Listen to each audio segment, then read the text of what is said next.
का भैया, अरे तारा सिर्फ हमार गलती लौकेला। कई 6 दिन का लड़किया कैसे बोलती या तारा कर गलती नहीं खेलो कर।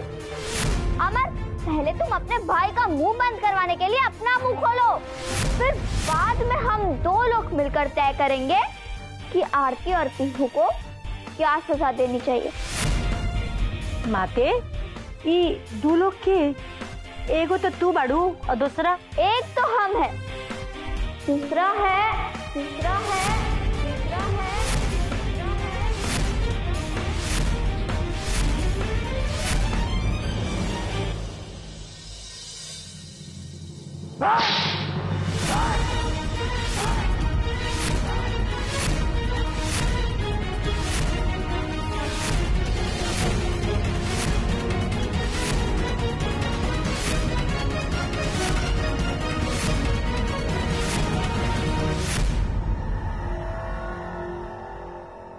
मोहिनी भाभी, हमरा के तो लागत आज रंजन के पूर्ण आहुति होखे वाला बा। जितना तांडव कैले बाना ना भाभी और पीहू के लेके, आज भरपूर इनाम मिली बाबूजी से। अभी तो देखत रही संध्या दीदी, आगे आगे का होला। देखत जाए कि हंटर से केकर ऊपर गोदना कैसन गोदाएला। तो का है ना, लगता हमार पति देव के बिना प्यार की निशानी चाहिए। मजा ले रहो। अब पता बोलो केकरा का घटल बा, हम सब पूरा कर देता रे।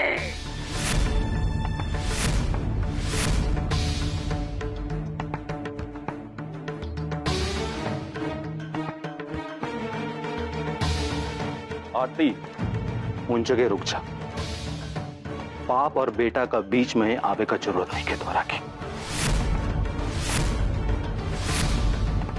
नहीं तो तिवारी निवास में आज ऊ हो जाये जे के उस सपनों में ना सोच ले होके। पीहू के पापा, अगर बाबूजी के बुझात बा कि बबुआ जी गलती कैले बानी, तो उनकर ऊ गलती में हम भी बराबर के हिस्सेदार बानी।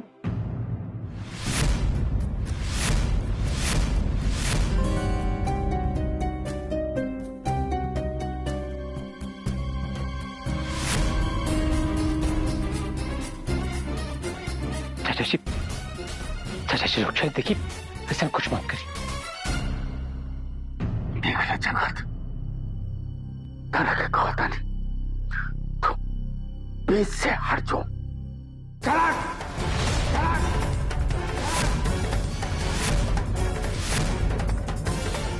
चाचा जी देखिए, बात समझने की कोशिश करें। रहुआ तो बड़ बानी नो, रहुआ की सबके समझावे के चाहिए। जगत, तारा के हम कहरल बानी कि तू बीच में मत आओ तो मत आओ।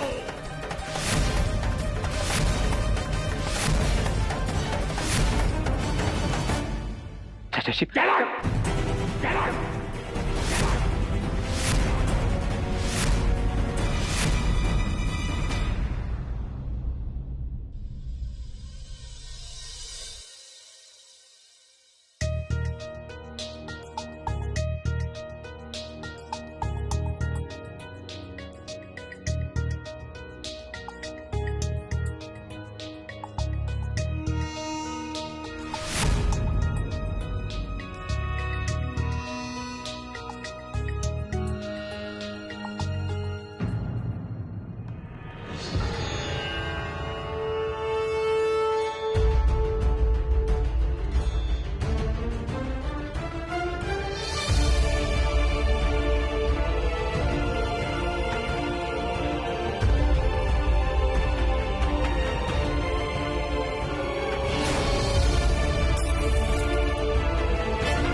चाचा जी देखिए, हम रहुआ सामने हाथ जोड़ रहे बानी, सिर्फ कुछ मत करी। अगर रहुआ के लाग रहल बाना कि रंजन से गलती भइल बा, तो चाचा जी गलती फिर हमसे भी भइल बा।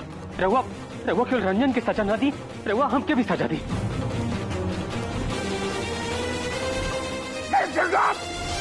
हमार खून मत खिलाओ।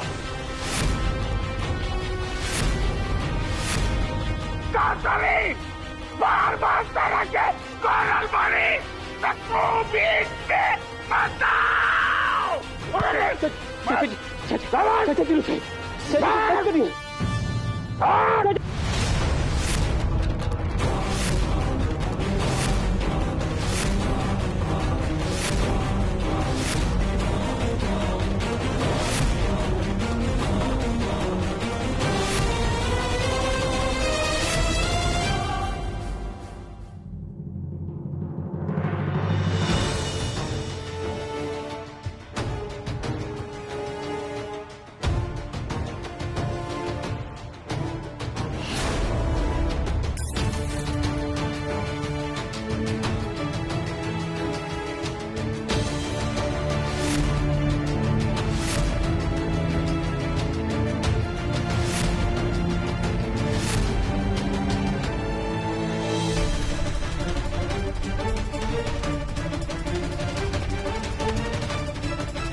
देखिए बाबूजी, अगर हमरा वजह से राहुल खून खौला था तो हमें जे बन रहुआ हमरा के जितना मन करे उतना मार ली। बाबूजी रहुआ हमरा के जन्म दिले बने, रहुआ हमार बाप है बाबूजी। जौन बुझाया तौन रहुआ कर ली बाबूजी, हम उफ तक ना करब।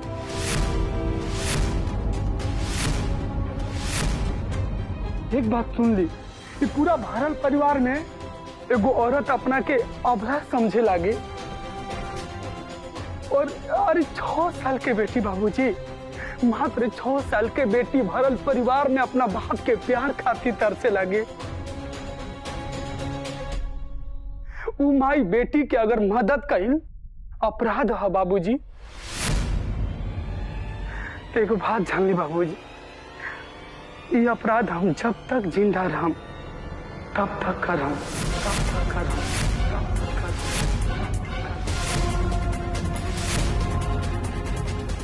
अगर वो लागत है बाबूजी कि हम अपराध करत बनी, रउआ नजर में ये अपराध बा, तो रउआ जौन मन तौन हमरा के सजा दे सकत नहीं बाबूजी। अगर हमरा अंदर तिवारी खानदान के अगर खून होई तो हम इज्जत से 10 से मस ना होखम बाबूजी।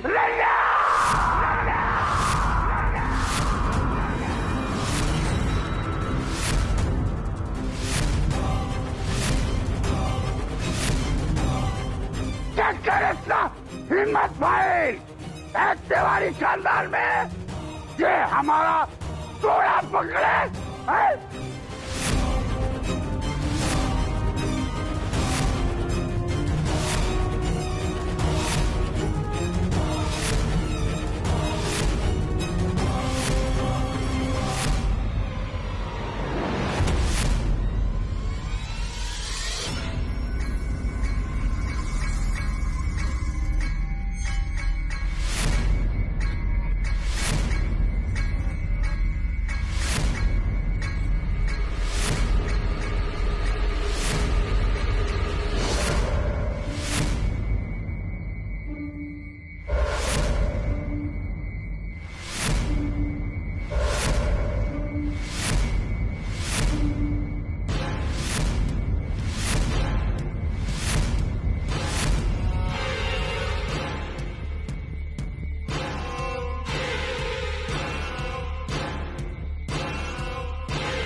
हाकिम, तुम जो कुछ भी कर रहे हो बहुत गलत कर रहे हो। रंजन सारा झगड़ा करता है किसके लिए? आरती और पीहू के लिए ना। गोदावरी किसकी वजह से बेहोश हुई? आरती और पीहू की वजह से ना। हम जब से भी तिवारी निवास में आए हैं देख रही हूँ एक गलती के बाद दूसरी गलती हो रही है। किसकी वजह से? आरती और पीहू की वजह से।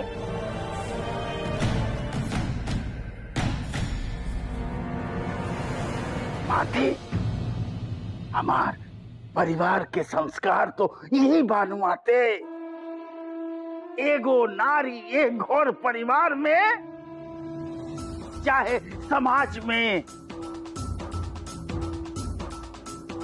अगर कतनो बड़ गलती कर देवे तब ओकरा पर हाथ नानू उठावल जा सकेला माते। अरे छोट बच्ची के तो एक दो थप्पड़ मार के टरकावल जा सकेला, लेकिन कौनो आदमी और औरत पर हाथ तो नानू छोड़ल जा सकेला माते, नानू छोड़ल जा सकेला, बताई ना। लेकिन माते पुरुष पर ये नियम लागू ना होला।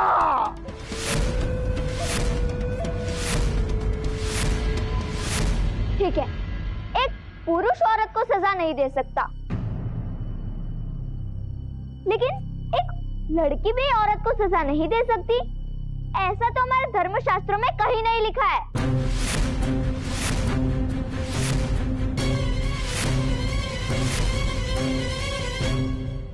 मोहिनी भाभी का तू उहे सोचत बाड़ू जौन हम सोचत बानी? अच्छा भइल ना संध्या दीदी कि माते रंजन के बदले आरती दीदी के अपन निशाने पे लेले बाड़ी। ऐसे भी कहल जाला कि एगो मर्द अपन राह से तबे भटकेला जब कोनो स्त्रिया अपन चरित्र दिखाए ले। संध्या दीदी हमार पति थे जो हमरा से इतना प्यार करत रहलन, ऐसे थोड़े दिन भर अपन भौजी में डूबल पड़न। ये बात तबा मोहिनी भाभी, लेकिन ये सब छोड़ा, अब आगे आगे देखा कि माते का करिहन।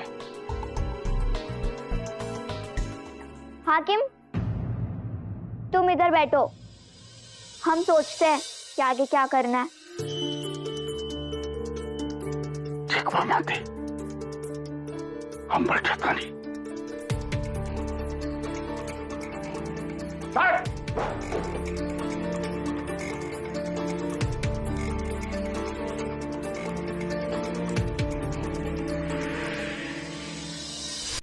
बाबूजी, जब हम आरती भौजी खातिर पीहू खातिर मार खाए खातिर तैयार बानी तो फिर ई कहानी का नया प्लॉट कहाँ बने लगल? रवा के हम माना थो ना कन्या बाबूजी, जितना मन करे उतना मारी बाबूजी, और इस सोच के मत मारी बाबूजी कि हमरा अंदर सांस रही कि ना रही।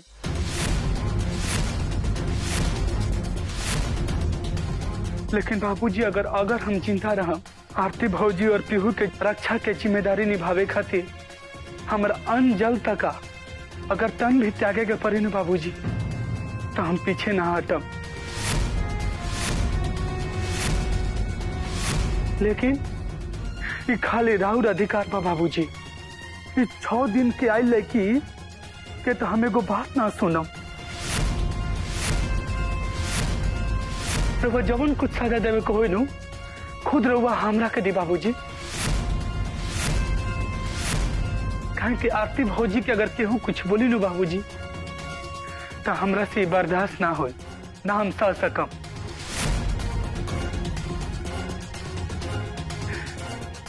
और यही से बाबूजी उनका के कोनो सजा ना दिए।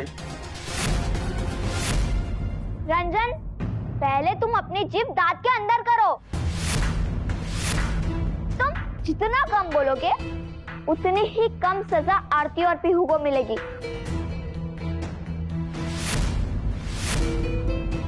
जितना ज्यादा मुंह खोलोगे उतना ही दोनों बिचारी पर माते का कहर बरपेगा।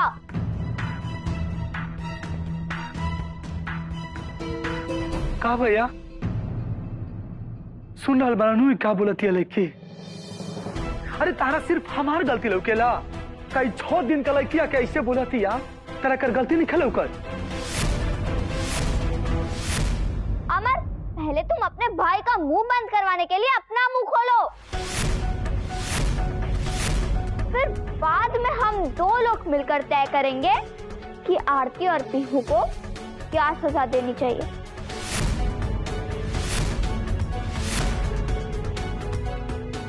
इस तिवारी परिवार में बदतमीजी करने से पहले लोगों की रूह कांपने लगे,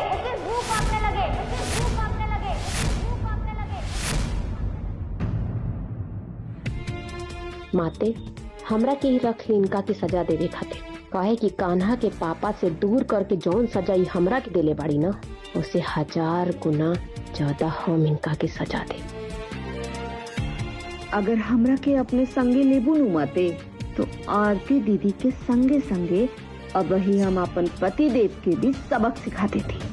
उनकरा के पता चलत कि आपन घरवाली के रहते और जाय के दरबानी कैला के का सजा होला। माते ई 2 लोग के एगो तो तू बाड़ू और दूसरा एक तो हम है, दूसरा है तुम। रुको अमर, दूसरा तुम नहीं हो अमर,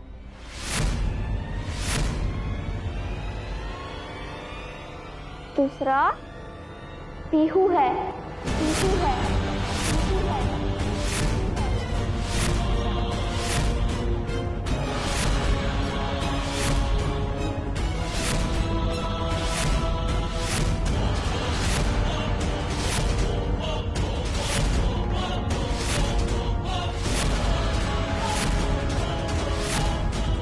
अभी तक वो कह रही थी आरती और पीहू को सजा देने के लिए, लेकिन हमने अभी तय किया है कि आरती को सजा हम और पीहू मिलकर देंगे।